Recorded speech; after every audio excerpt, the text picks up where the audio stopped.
दिन से भी कम का समय रह गया है अमेरिका में राष्ट्रपति चुनावों के लिए और लगता है राष्ट्रपति डोनाल्ड ट्रंप ने अपनी हार मान ली है। राष्ट्रपति Trump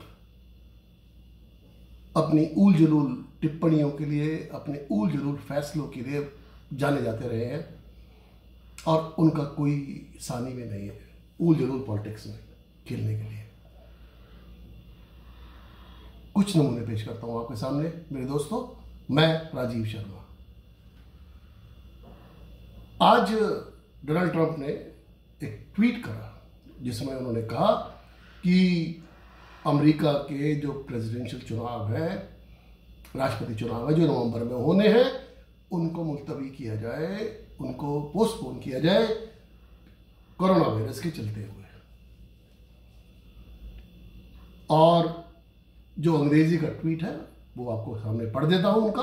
with universal mail in voting, not absentee voting, which is good, 2020 will be the most inaccurate and fraudulent election in history. It will be a great embarrassment to the USA. ये ऐसा Donald Trump का tweet है। तो इसका क्या मतलब है? वो कह रहे हैं कि अगर ये जो इस तरह का जो वोटिंग जो जिस प्रकार की वो वोटिंग चाहते हैं, मतलब यूनिवर्सल मेल इन वोटिंग को वो अपोज कर रहे हैं और वो कह रहे हैं कि अगर इस तरह की वोटिंग हुई तो ये इलेक्शन एक बिल्कुल फ्रॉड होगा और इनएक्यूरेट होगा, गलत होगा। तो पहले हथियार डाल दिया उन्होंने।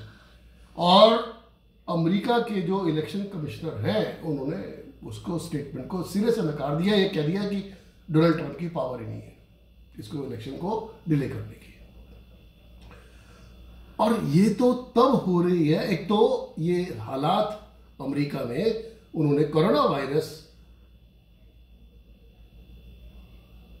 की जो उन्होंने वहां पर लापरवाहियां बरती हैं अमेरिका में, ये सीधे सीधे इसका ठीकरा डोनाल्ड ट्रंप के सिर पे फोड़ना चाहिए।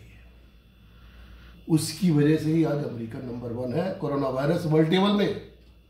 और यहां तक अमेरिका की अर्थव्यवस्था भी चौपट हो गई है। अभी आज ही US bureau of economic analysis का एडवांस एस्टिमेट आया है जिसमें यह कहा है कि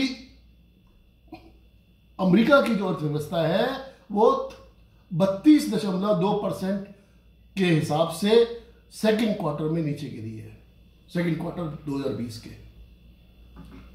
तो अब इसके ऊपर रहते हुए भी उन्होंने एक और तुर्रा चल दिया आज डोनाल्ड ट्रंप ने और अपने ही अलाई जर्मनी के ऊपर गोल ताक दिया। इसे कहते हैं सेल्फ गोल फुटबॉल की भाषा में, हॉकी की भाषा में, जब अपनी ही टीम अपने ही खिलाफ गोल कर दे। क्या कहा उन्होंने कि भाई वो जर्मनी जो रूस को हर साल billions of dollars energy charges में देता है, उस जर्मनी की हम क्यों रक्षा करें। और उनके दिशा निर्देश पर पेंटागन ने आज ये प्रोसेस शुरू कर दिया है कि जो जर्मनी में 36,000 अमेरिकी सैनिक वहां पर डिप्लॉयड है, उसमें से 12,000 सैनिक वहां से निकाल लिए जाएंगे अगले चंद हफ्तों में, और वो यूरोप में और जगह पर उनको डिप्लॉय करा जाएगा। और ये तो हालत तब है कि जब जर्मनी में अमेरिका के फौज सन 1945 से रहे हैं, द्वितीय विश्व युद्ध के बाद से। अब उन्हीं के पार्टी के सीनेटर क्या कहते हैं, ये इस पे जरा गौर फरमाइए। अब ट्रंप ने ये भी कहा जर्मनी को कि भाई वो जो 2% अपना जीडीपी का रक्षा पर खर्च करना है वो जर्मनी नहीं कर रहा।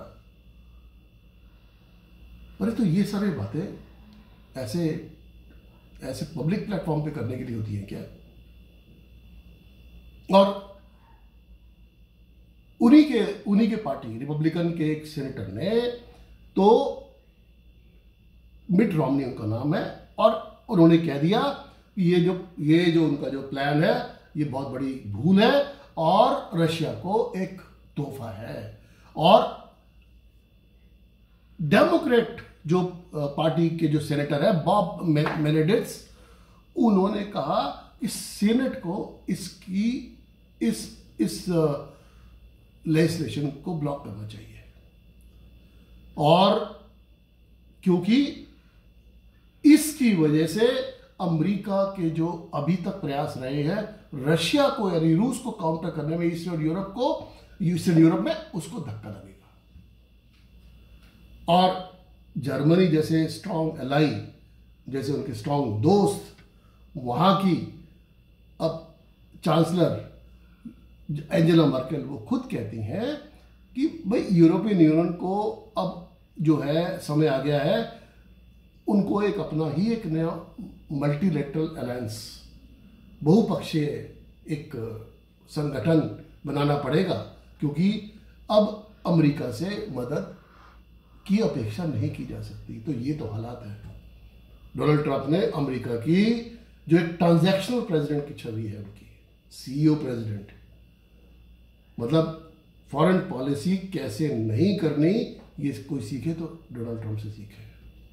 तो दोस्तों, मैं उम्मीद करता हूँ ये आपके लिए ये कुछ लाभप्रद होगा ये वीडियो एडिटोरियल। मेरे चैनल राजीव किष्किंधा को जरूर सब्सक्राइब करें। धन्यवाद।